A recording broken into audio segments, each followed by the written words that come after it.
ஹரிஷ் குட்டி அவன் ஸ்கூலுக்கு போயிட்டு வந்தாச்சு. நானும் வெளியில் போகிற வேலை இருந்துச்சுங்க, நானும் முடிச்சுட்டு வந்துட்டேன். சாப்பிட போகிறோம். 2 பேருக்கும் நல்ல பசி. ஹரிக்குட்டனுக்கும் பசி, எனக்கும் நல்ல பசி.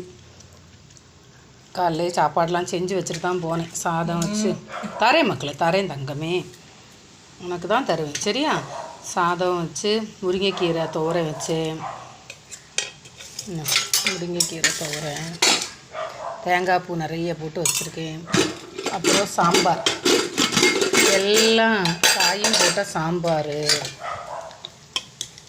நல்லா கட்டியாக இருக்குது. வச்சுட்டு அப்படியே மூடி வச்சுட்டு போனேன்னா நல்லா கட்டியாக இருக்குது. அப்புறம் இது வந்து கிழங்கு அப்பளம். இது ரொம்ப நாள் கழித்து இப்போது கிழங்கு அப்பளம் வாங்கி.